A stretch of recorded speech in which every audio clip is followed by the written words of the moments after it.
Hey, welcome back to Daily Flash. I'm Mitch English. Check this out. I need everybody to hear me nice and clear. Tech has gone dumb. What? Yep, here to talk about it is Julia Pugachevsky. She's the senior health reporter for Business Insider. Julia, explain the rise of abstinence, abstinence, among the tech savvy. True, we have advanced so far. The WWDC for Apple phone came out and said it's going to do all these great things, but people are going the other direction. What's going on?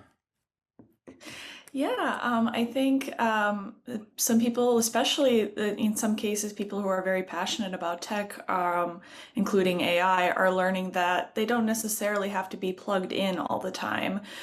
So there's this, kind of desire to have phones that, draw you in a little bit less, that help you create healthy boundaries with the online world. So yeah, there's definitely a trend of people seeking that out more. I can understand that completely. And it seems like, in this world of where let's get more and more and more moving away, it's kind of like from going from CDs to vinyl. We're starting to see people going back to vinyl when it comes to our music. People are doing that with their phones. What do you think about trading your smartphones for dumb phones as really a form of digital rebellion?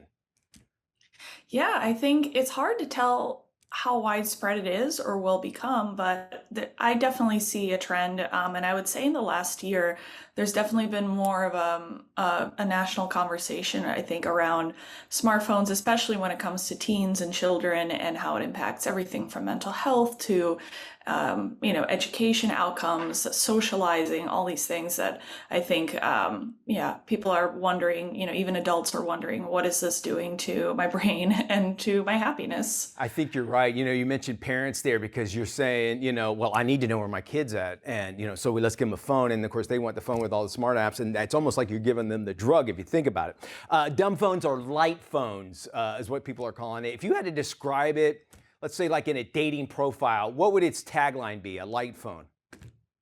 Yeah, so a light phone, I would say, makes your life easier without taking you away from it. And it's a brand of phone, so it's actually based in Brooklyn, and it's essentially a pared down smartphone. So it has all the functions you would need in an emergency, like calling someone, texting someone, maps, but no internet, no social media. I think that's a need for that. People are out there. Their adopters of these dumb phones report that they actually have more focus. Their well-being is better. Tell me about a wellness trend. It's called phone fasting. Yeah, I would say, digital detoxes have been around for a while, but I think people are looking for something a little bit more permanent than just doing a digital detox for a day or a weekend.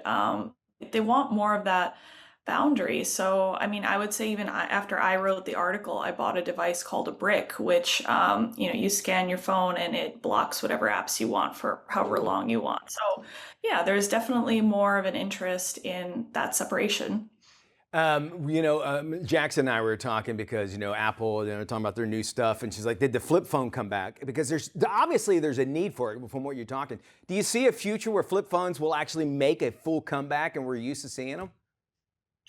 Yeah, definitely. I wonder if it'll be as much the retro flip phones as more companies like Lightphone that are creating something that looks like a smartphone, but maybe doesn't have as many of the same capabilities. Yeah. I feel there are a lot of parallels to like this sober curious sobriety movement. I think if you look today, there's so many non-alcoholic beer brands, mocktails, things like that, that I think people are really, I don't know if anyone would have expected that, but I think there was definitely an interest for an alternative to drinking, and I think we're seeing that with smartphones as well. You're absolutely right. Matter of fact, non-alcoholic beer is now becoming, it's no joke, second most biggest beverage altogether. People are moving away from it. I think everybody, we're tired of seeing it. That's what it is.